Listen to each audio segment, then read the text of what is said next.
لله الذي جعلنا من المسلمين والمؤمنين والمحسنين. أشهد أن لا إله إلا الله وحده لا شريك له وأشهد أن محمدا عبده ورسوله إلى يوم القيامة. اللهم صل وسلم وبارك على سيدنا محمد صلى الله عليه وسلم وعلى آله وأصحابه أجمعين. أما بعد فيا عباد الله أوصيكم وإياي بتقوى الله وطاعته لعلكم تفلحون. أعوذ بالله من الشيطان الرجيم. بسم الله الرحمن الرحيم. وما من دابة في الأرض إلا على الله رزقها. صدق الله العظيم وصدق رسوله الكريم ونحن على ذلك من الشاهدين والشاكرين. Puji dan syukur senantiasa kita panjatkan kepada Zat yang Maha Ghafur, yang telah memberikan kenikmatan kepada kita semua, sehingga pada hari ini insya Allah kita dapat melaksanakan sholat Jumat berjamaah.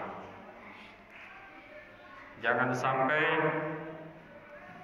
apapun keadaan kita merusak syukur kita kepada Allah Subhanahu wa ta'ala.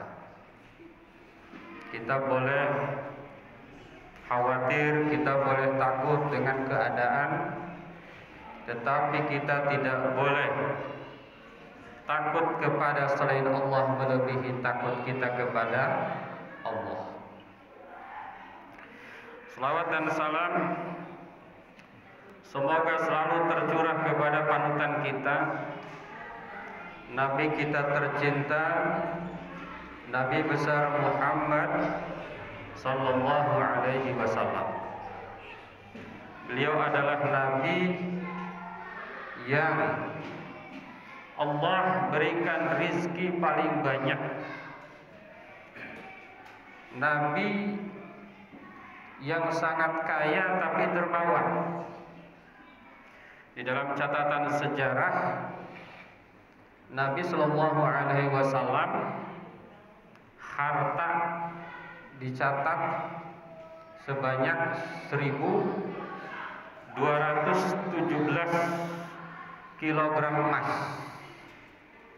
Jadi kalau dirupiahkan hartanya Rasul itu 1,2 triliun. Tapi yang lebih menarik lagi, infak Rasulullah itu 1.251 kilogram emas. Jadi lebih banyak infaknya dibanding dengan hartanya. Ditambah lagi Nabi Sallallahu Alaihi Wasallam berwakaf sebanyak 15 bidang tanah, yang masing-masing bidangnya itu harganya tidak kurang dari 25 kilogram emas. Bukan gram ya, kilogram emas murni. Kalau di kita LM gitu ya, logam mulia. Itu jadi harta Rasul itu adalah contoh. Rasul adalah orang yang mendapatkan rezeki yang luar biasa. Oleh karena itu, maka pada kesempatan yang berbahagia ini, saya sebagai khatib mengajak kita semua, marilah kita buka pintu rezeki yang berkah seperti Rasulullah Sallallahu Alaihi Wasallam. Jadi jangan hanya berbuka pintu rizki tapi tidak berkah, melainkan marilah kita buka pintu rizki yang berkah. Hadirin jamaah Jumat yang berbahagia, di kalangan orang Arab ada pepatah yang sangat umum, yaitu al-barakah fi bukuriha. Jadi kalau kita ke Arab, ungkapan ini umum. Artinya apa? Berkah itu ada di pagi hari. Al-barakah fi bukuriha. Di Jawa, termasuk di sini, kita sering dengar rezekine ilang dipatok ayam. Saya amati maknanya sama. Jadi kalau mau dapat rezeki, kalau mau berkah, maka kita harus bangun pagi. Gitu. Bahkan satu waktu Rasulullah SAW pulang sholat subuh dari masjid, putrinya yang bernama Fatimah masih tidur. Lalu Rasulullah bangunkan dengan ungkapan, wahai anakku, bangunlah, saksikan rezeki Tuhanmu, dan janganlah kamu termasuk orang yang lalai, karena rezeki hambanya dari Allah itu antara terbit fajar sampai terbit matahari. Jadi kata Nabi Sallallahu Alaihi Wasallam, rezeki itu adanya terbit fajar sampai terbit matahari. Gitu. Kalau mau dapat rezeki, bangunlah subuh, jangan telat. Gitu. Lalu ada pertanyaan, lah itu orang bangunnya siang rezekinya banyak, itu bangunnya siang kaya raya, ini bangunnya pagi biasa baik. Nanti ada jawabannya bahwa rezeki itu tidak hanya soal uang. Gitu. Lalu apa yang dimaksud dengan rizki? Rizki adalah kullu ma tantabi'u bihi mimma abahahu Allah lak, sawa'un kana malbusun aw mat'umun, hatta zawjah rizqun, al aulad wal banat rizqun, wasihh wa sam'u wal aqlu rizqun. Apa itu rizki? Rizki adalah segala sesuatu yang bermanfaat. Itu. Jadi bukan hanya duit, bukan hanya uang, bukan hanya harta, tetapi harta juga rizki. Ada yang bilang rizki yang paling rendah itu harta, rizki yang paling tinggi adalah kesehatan. Ada yang lebih moderat lagi bilang bahwa rizki itu bukan hanya harta, artinya harta juga perlu, yang lain juga perlu. Jadi nggak boleh kita bilang ya rezeki itu kan hanya harta, harta nggak penting, nggak bisa. Harta perlu, rezeki yang lain juga perlu. Jadi apapun yang bermanfaat, kesehatan, rezeki, istri, rezeki, anak-anak, rezeki, itu semua rezeki dari Allah Subhanahu wa Ta'ala karena bermanfaat. Tapi yang dimaksud dengan rezeki itu mimma abahahullah, harus sesuatu yang dibolehkan Allah. Oh, misalnya kita ini gimana kalau dapat minuman keras, kan bermanfaat juga. Iya bermanfaat, tapi tidak dibolehkan. Tapi itu namanya bukan rezeki.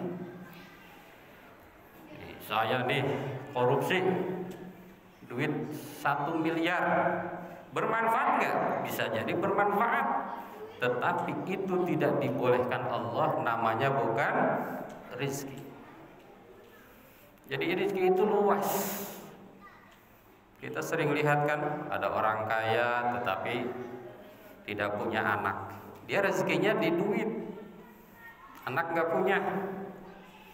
Kalau kita kebalikannya, anak banyak, duitnya tidak terlalu banyak, alhamdulillahi rabbil alamin.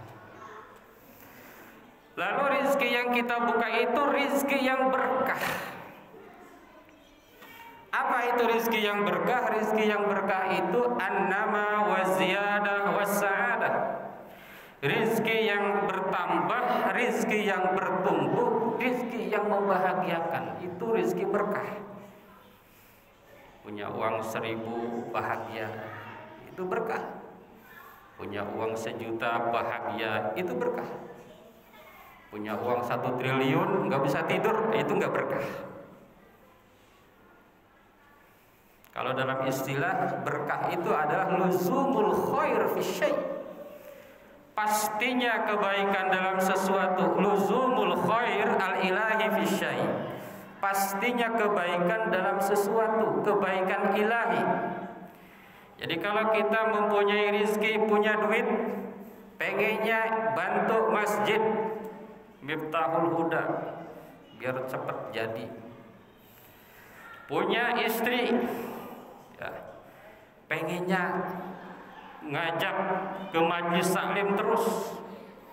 Punya anak, anaknya selalu ngingetin orang tuanya. Punya mobil, mobil digunakan untuk hal-hal baik. Itulah rizki yang berkah. Tapi kalau punya harta tambah pelit, itu namanya rizki enggak berkah.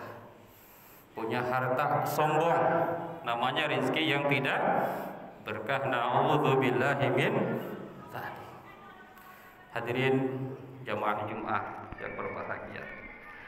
Oleh karena itu, maka rizki itu harus dibuka pintunya. Ternyata khatib sudah mengumpulkan ada 14 pintu rizki berkah. Yang mungkin kita baru buka 1, 2, 3, belum semuanya. Apa saja itu? Yang pertama adalah sholat wajib tepat waktu,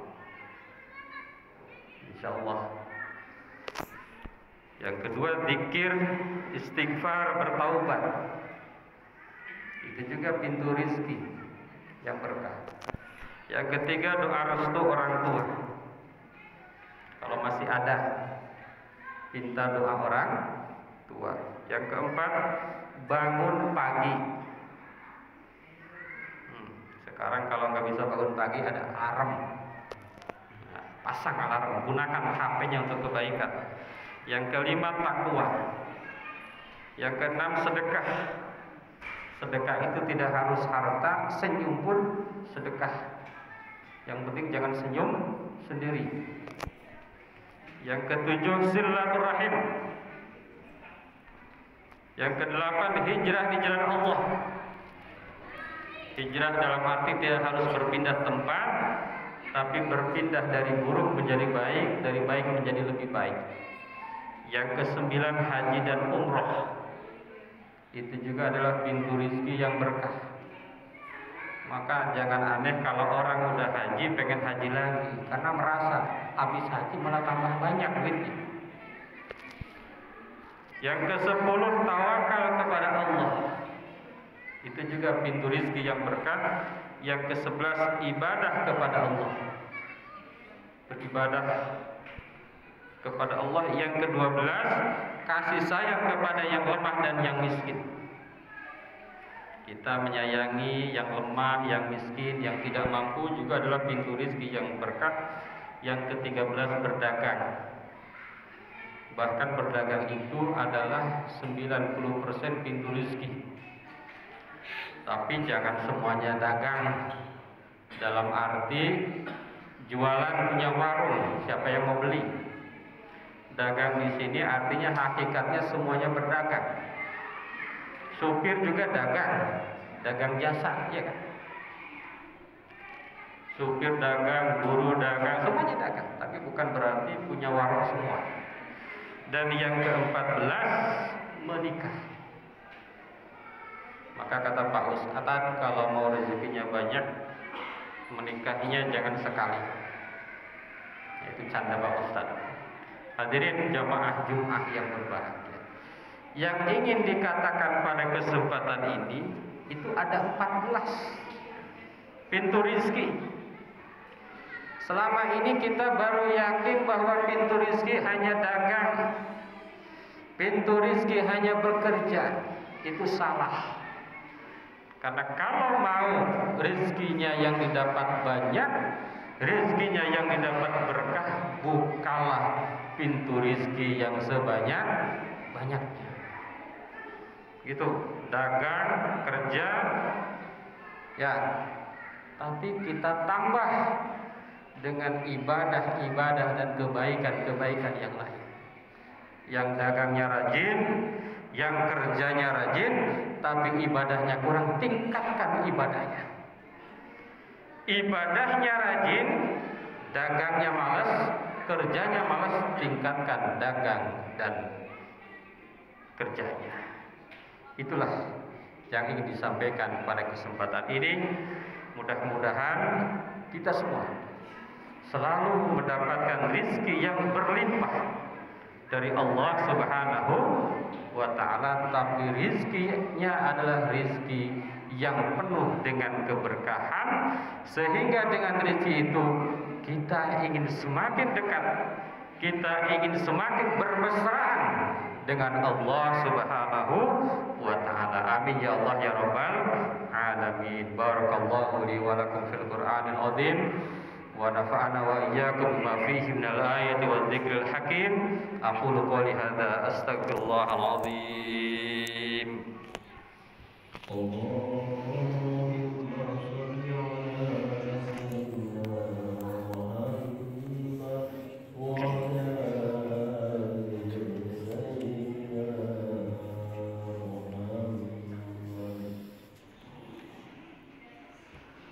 Alhamdulillah alladzi kataba 'ala nasi rahmah wa amarna bimtisali ma'muratihi wa jitinabi manhiyatihi muddatal hayat. Asyhadu an la ilaha illallah wahdahu la syarika lah wa asyhadu anna Muhammadan 'abduhu wa rasuluhu ila yaumil qiyamah. Allahumma shalli wa sallim ala hadzal nabi al-karim Muhammadin wa ala alihi wa ashabihi ajma'in. Amma ba'du, fa ya ayyuhan nas ittaqullaha haqqa tuqatih wa'lamu anna Allah ta'ala qad wa'ada liman ittaqwa bidukhulil jannah wa tawa'ada liman 'asahu bidukhuli jahannam ma'wa. Inna Allah wa malaikatahu yusalluna 'alan nabi ya ayyuhalladzina amanu sallu 'alaihi wa sallimu taslima. Wardallahu ma'an jami'i sahabati wal qarabati li rasulillahi ajma'in. Amin ya Allah ya rabbal alamin. Allahumma ighfir lil mu'minina wal mu'minat wal muslimina wal muslimat al ahya'i minhum wal amwat.